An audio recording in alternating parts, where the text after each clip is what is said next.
Hi viewers, welcome to Karan-Dees. இன்னைக்கு நம்ம பார்க்க போகிற ரெசிபி பஃபலோ கிறிஸ்பி காலிஃப்ளவர்.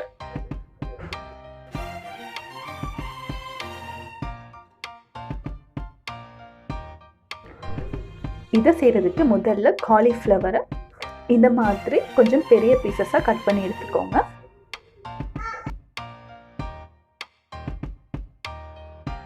அடுத்தது இதுக்கு கொஞ்சம் உப்பு சேர்த்துக்கலாம்.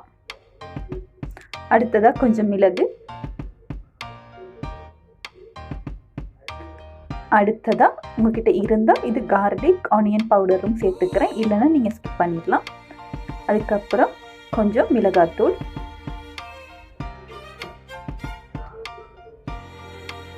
அடுத்து சில்லி ஃப்ளேக்ஸ் கொஞ்சம், அதுக்கப்புறமா கொஞ்சம் ஃப்ரெஷ் மில்க் சேர்த்துக்கிறேன். இது இல்லைன்னா நீங்கள் கோகோனட் மில்க் சேர்த்துக்கலாம், இல்லைன்னா சோயா ஆல்மண்ட் மில்க் கூட சேர்த்துக்கலாம். எல்லாம் சேர்த்துட்டு நல்லா மிக்ஸ் பண்ணிக்கோங்க.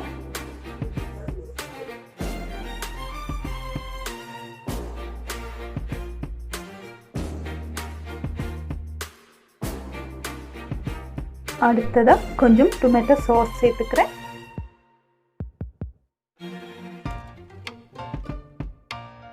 அடுத்ததாக வினிகர் 1 டேபிள் ஸ்பூன் சேர்த்துக்கிறேன். சேர்த்ததுக்கப்புறமா இது நல்லா எல்லா பக்கமும் கோட் ஆகிற மாதிரி மிக்ஸ் பண்ணிக்கலாம்.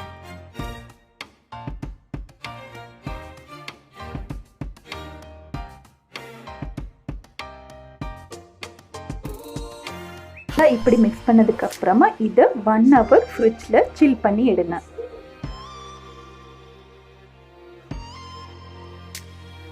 அடுத்ததாக மைதா, கார்ன்ஃப்ளவர் இது ரெண்டும் சம அளவில் எடுத்திருக்கேன்.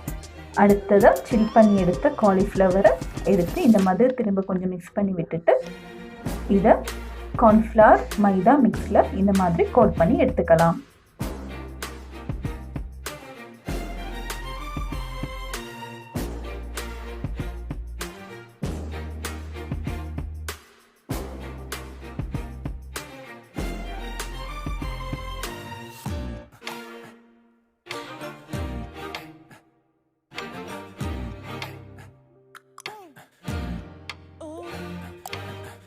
கோட் பண்ணி எடுத்ததுக்கப்புறமா திரும்பவும் இந்த மிக்ஸில் இந்த மாதிரி டிப் பண்ணி எடுத்துக்கோங்க.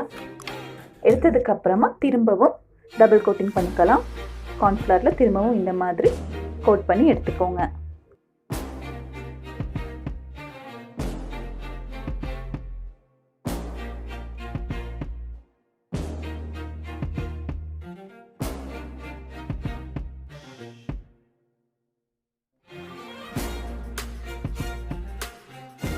இப்போ பார்த்தீங்கன்னா எல்லா காலிஃப்ளவரையும் டபுள் கோட்டிங் பண்ணி முடிச்சாச்சு. அடுத்தது இதை இந்த மாதிரி ஒரு 30 நிமிஷம் வச்சுருங்க.